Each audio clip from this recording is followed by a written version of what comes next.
Предвремени парламентарни избори или уставни амандмани? Ова се двете опции кои денеска премиерот Заев ги посочи, бидејќи само така процесите ќе течат напред и Македонија ќе стане членка на Европската унија и НАТО. Заев најави дека од утре ќе се обиде да разговара со лидерот на опозицијската ВМРО ДПМН Мицкоски за да обезбеди двотретинско мнозинство во собранието.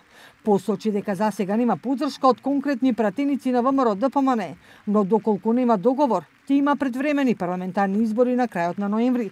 Според него, законот и уставот предвидуваат избори. Прво ќе разговараме секако, неколку дена ќе посветиме на разговори. Се надевам дека ќе успееме. Заради тоа што вредно е да посветиме време и внимание и да заштедиме време на Македонија, на граѓаните, на иднината. А доколку не успееме и не постои друго решение, впрочем.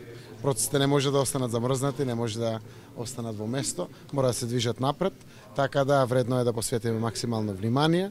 Овие денови ќе почнат разговори, денеска е ден на сублимирање на сите анализи, на сите планови и слично.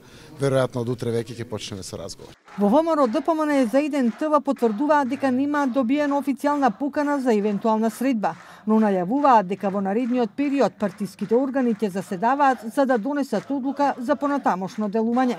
Мицкоски вчера рече дека референдумот не бил за предвремени избори. Ова беше битка за Република Македонија.